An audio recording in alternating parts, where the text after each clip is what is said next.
much. Thank you. I moved to America 12 years ago with my wife, Terry, and our 2 kids. Actually, truthfully, we moved to Los Angeles. Thinking we were moving to America, but anyway, it's a short plane ride from Los Angeles to America. I got here 12 years ago, and when I got here, I was told various things, like, Americans don't get irony. Have you come across this idea? It's not true. I've traveled a whole length and breadth of this country. I have found no evidence that Americans don't get irony. It's one of those cultural myths, like the British are reserved. I don't know why people think this. We've invaded every country we've encountered. I don't know. But it's not true Americans don't get irony, but I just want you to know that that's what people are saying about you behind your back. You know, when you leave living rooms in Europe, people say, thankfully, nobody was ironic in your presence. But I knew that Americans get irony when I came across that legislation, No Child Left Behind. Because whoever thought of that title gets irony. Don't they?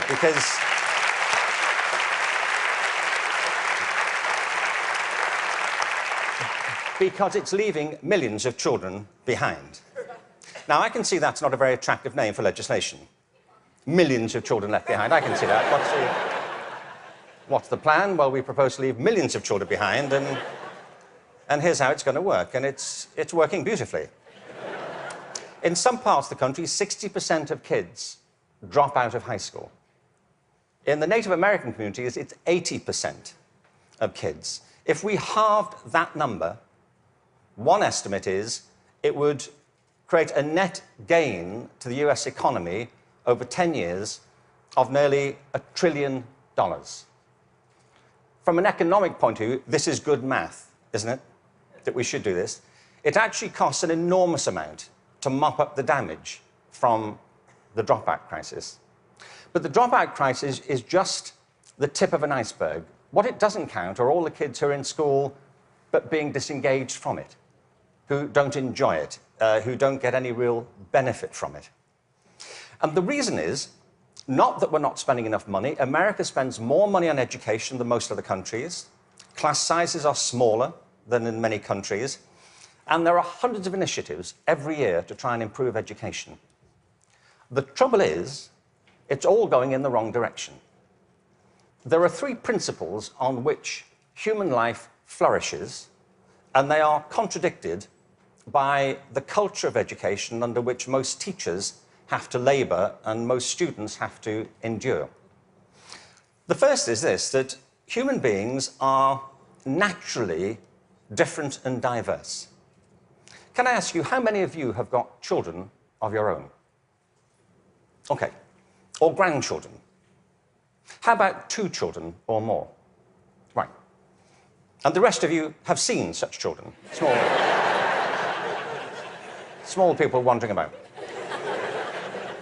I will make you a bet, and I'm confident I will win the bet. If you've got 2 children or more, I bet you they are completely different from each other, aren't they? Aren't they? You would never confuse them, would you? Like, which one are you? Remind me. You know, your mother and I are going to introduce some colour-coding system so we don't get confused. Education under No Child Left Behind is based on not diversity, but conformity. What schools are encouraged to do is to find out what kids can do across a very narrow spectrum of achievement. One of the effects of No Child Left Behind has been to narrow the focus onto the so-called STEM disciplines. They're very important. I'm not here to argue against science and math. On the contrary, they're necessary, but they're not sufficient. A real education has to give equal weight to the arts, the humanities, to physical education. An awful lot of kids... Sorry, thank you.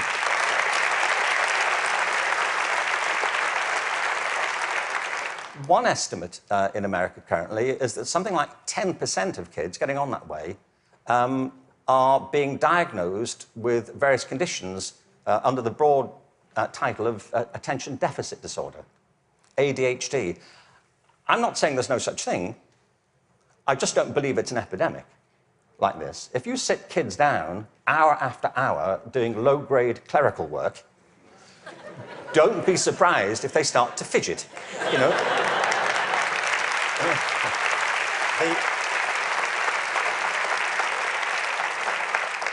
Children are not, for the most part, suffering from a psychological condition. They're suffering from childhood, you know, and I know this because I spent my early life as a child. I went through the whole thing. And kids prosper best with a broad curriculum that celebrates their various talents, not just a small range of them. And by the way, the arts aren't just important because they improve math scores, they're important because they speak to parts of children's being which are otherwise untouched. The second... Sorry, thank you. The second principle that drives human life and flourishing is curiosity. If you can light the spark of curiosity in a child, they will learn without any further assistance very often.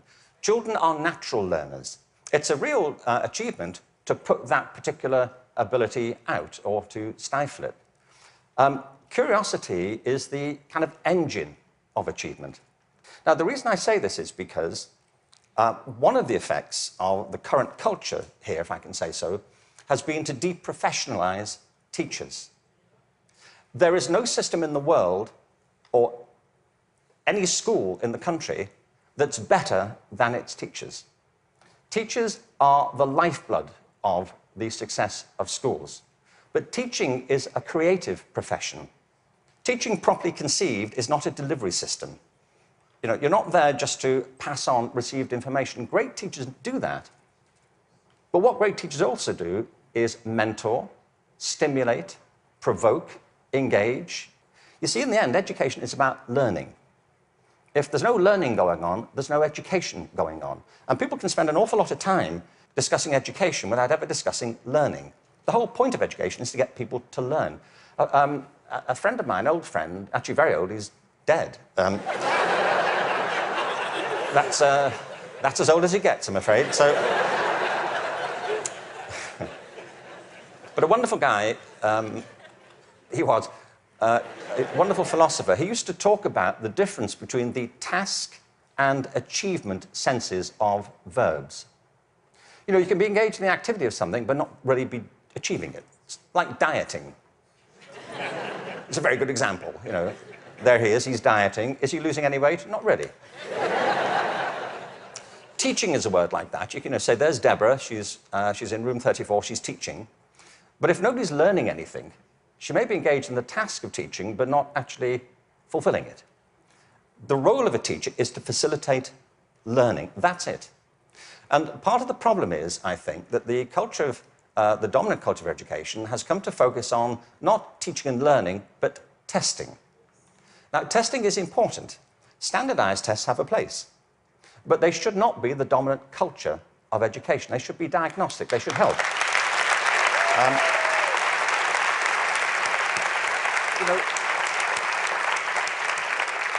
if I go for a medical examination, I want some standardized tests. I do. You know, I want to know what my cholesterol level is compared to everybody else's on a standard scale. I don't want to be told on some scale my doctor invented in the car. You know, your cholesterol is what I call level orange. Really? Is that good? We don't know. But all that should support learning. It shouldn't obstruct it, which of course it often does. So in place of curiosity, what we have is a culture of compliance.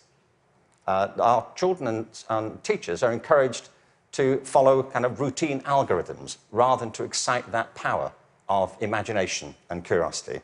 And the third principle is this, that human life is inherently creative. It's why we all have different resumes. We create our lives, and we can recreate them as we go through them. It's the common currency of being a human being. It's why human culture is so interesting and diverse and dynamic. I mean, other animals may well have imaginations and creativity, but it's not so much in evidence, is it, as ours. I mean, you may have a dog, you know, and your dog may get depressed. You know, but it doesn't listen to Radiohead, does it? And, sit staring out the window with a bottle of Jack Daniels. And you say, would you like to come for a walk? He said, no, I'm fine. No. You go. I'll wait, I'll go. Yeah. But take pictures. We all create our own lives through this restless process of imagining alternatives and possibilities, and one of the roles of education is to awaken and develop these powers of creativity. Instead, what we have is a culture of standardization. Now, it doesn't have to be that way. It really doesn't. Finland regularly comes out top in math, science, and reading. Now, we only know that's what they do well at because that's all that's being tested currently. That's one of the problems of the tests. They don't look for other things that matter just as much. The thing about work in Finland is this. They don't obsess about those disciplines. They have a very broad approach to education, which includes humanities, physical education, the arts. Second, there is no standardized testing in Finland. I mean, there's a bit, but it's not what gets people up in the morning. It's not what keeps them at their desks. And the third thing is, I was at a meeting recently with some people from Finland, actual Finnish people, and so somebody from the American system was saying to the people in Finland, what do you do about the dropout rate in Finland? And they all looked a bit bemused and said, well, we don't have one. Why would you drop out? If people are in trouble, we get them quite quickly and help them and we support them. Now, people always say, well, you know, you can't compare Finland to America. No, I think there's a population of around 5 million in Finland. But you can compare it to a state in America. Many states in America have fewer people in them than that. I mean, I've been to some states in America, and I was the only person there. Really. Really, I was asked to lock up when I left. But what all the high-performing systems in the world do is currently what is not evident, sadly, across the systems in America. I mean, as a whole. One is this. They individualize teaching and learning. They recognize that it's students who are learning, and the system has to engage them, their curiosity, their individuality, and their creativity. That's how you get them to learn. The second is that they attribute a very high status to the teaching profession. They recognize that you can't improve education if you don't pick great people to teach and if you don't keep giving them constant support and professional development. Investing in professional development is not a cost, it's an investment. And every other country that's succeeding well knows that, whether it's Australia, Canada, South Korea, Singapore, Hong Kong, or Shanghai. They know that to be the case. And the third is they devolve responsibility to the school level for getting the job done. You see, there's a big difference here between going into a mode of command and control in education. That's what happens in some systems. You know, central governments decide or state governments decide, they know best and they're going to tell you what to do. The trouble is that education doesn't go on in the committee rooms of our legislative buildings. It happens in classrooms and schools. And the people who do it are the teachers and the students. And if you remove their discretion, it stops working. You have to put it back to the people.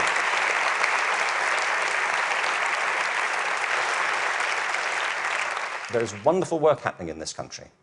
But I have to say, it's happening in spite of the dominant culture of education, not because of it. It's like people are sailing into a headwind all the time. And the reason I think is this, that many of the current policies are based on mechanistic conceptions of education. It's like education is an industrial process that can be improved just by having better data. And somewhere in, I think, the back of the mind of some policymakers is this idea that if we fine-tune it well enough, if we just get it right, it'll all hum along perfectly into the future. It won't, and it never did. The point is that education is not a mechanical system, it's a human system. It's about people. People who either do want to learn or don't want to learn. Every student who drops out of school has a reason for it. which is rooted in their own biography. They may find it boring, they may find it irrelevant, they may find that it's at odds with the life they're living outside of school. There are trends, but the stories are always unique. I was at a meeting recently in Los Angeles they're called alternative education programs. These are programs designed to get kids back into education. They have certain common features. They're very personalized. They have strong support for the teachers, close links with the community, and a broad and diverse curriculum, and often programs which involve students outside school as well as inside school. And they work. What's interesting to me is these are called alternative education. You know? And all the evidence from around the world is if we all did that, there'd be no need for the alternative.